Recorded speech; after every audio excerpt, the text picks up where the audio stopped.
Well, our next author is a global citizen, a world traveler. She is in the United Kingdom right now, but really, truly a citizen of the planet. And one of her gifts is really combining time management with soul management, identifying your priorities of what's really important and your values, who you want to be, and creating the life and business you really honestly want. Her book, Mindful Time Management, Love Life as an Enlightened Entrepreneur, is available right now on Amazon. You can get it, and I wish you will. And right now, you have the honor of meeting the author, Séverine Obertelli. Séverine, hello. Hello, Angela. My God, what an introduction. I was thinking, I'm so oh, excited about this book because we are really all, I'm speaking on behalf of all CEOs here, but as CEOs, as leaders of organizations, groups, nonprofits, wow, it is a time to really step up to the plate and ask yourself, wait, what did I mean? What did I say my values were? What did I say I wanted to create? And I think mindful time management is it's an interesting juxtaposition. A lot of people just want to be as productive as possible, but this isn't just about being productive. Can you share a little more about your message? yeah, sure. Well, I'll just tell you a little story, actually. First of all, that, how everything started. Everything started when I set the intention, when I finished my yoga course as a yoga teacher, to actually, take yoga into business, right? Because I am, deeply inside. I've always worked in business and I love business. I've met along the way some amazing people that I respect absolutely immensely. And at the same time, maybe people that I didn't respect so much because, so that's the way it is.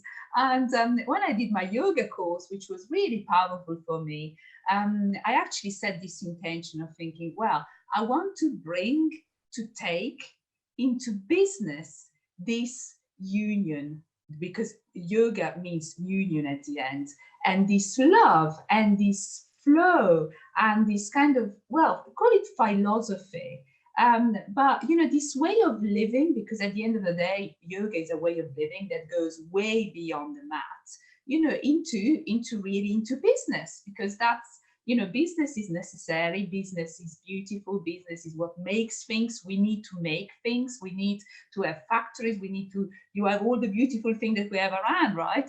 But it's how to, okay? So basically my book, Mindful Time Management, is all about the how to.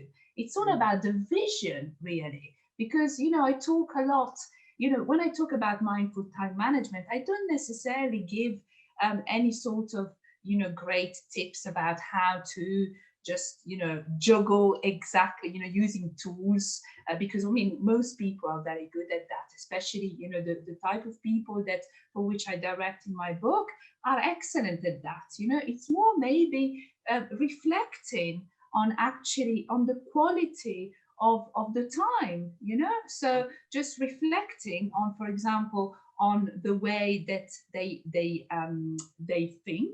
Okay, so in my process is on eight steps. The first three are around thought observation. So actually I take my my clients through this kind of observation of the way they think, and for that I actually use niyamas and yamas. So I base everything onto what is the yoga philosophy, so around the Yoga Sutra.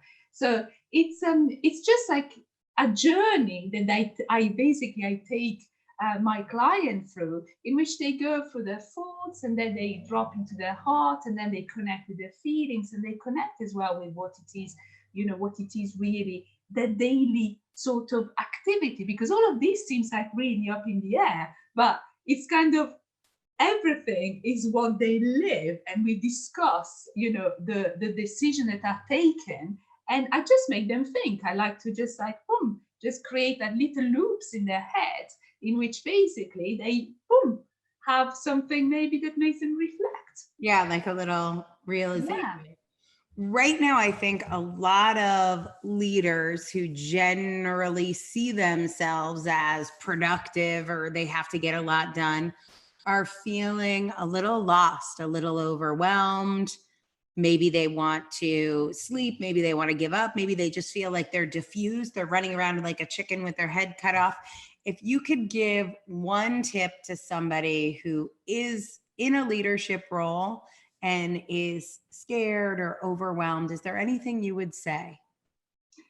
What I would say is vulnerability.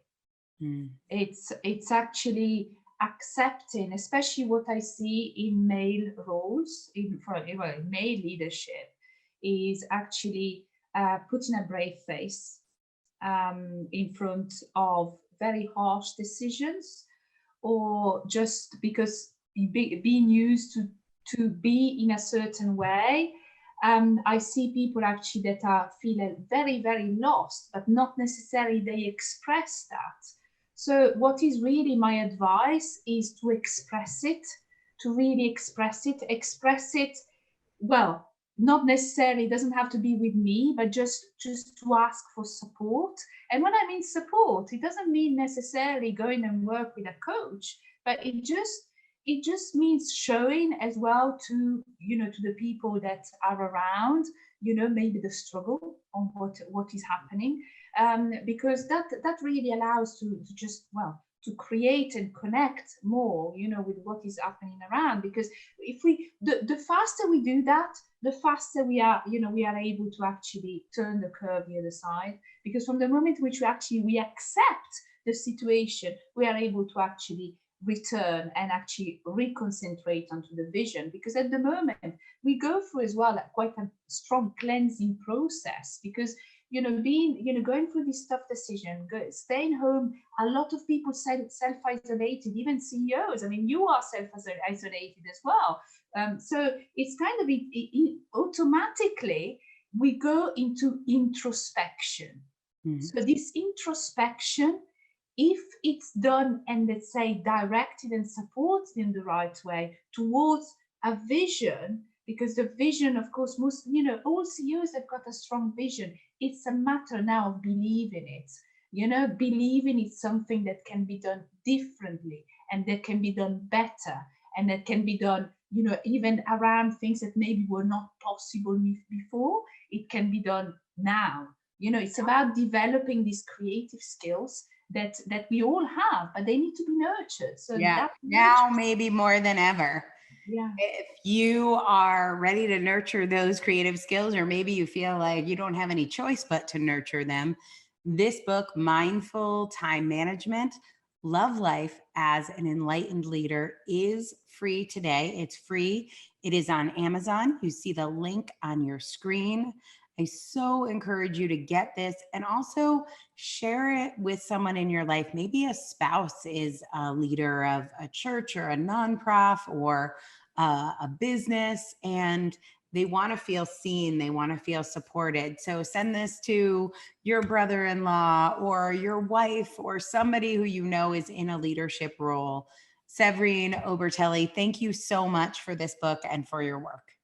No, thank you so much, Angela, to you, because if it wasn't for you, never ever I would be able to do this, and never have ever I would be able to actually write a book that is actually directed to this intention. Because this has been the reason which, from the UK, actually, I couldn't find anyone, no one in Europe, that actually was, I could work with on this intention. And it's not just about you, it's all the team, around, it's all the support that there is, and the absolutely amazing community that there is, the amazing people, like, every single author, that even presented tonight is just like, you think, oh my God, I just want to read their book. And it's just, for me, that, every day, despite I'm the other side of the globe, I'm kind of, I feel close. It is beautiful. It is beautiful because we are kind of working on these beautiful intentions together. So thank you very much. Yeah, and Thank everyone's a little you. piece Allow of that that.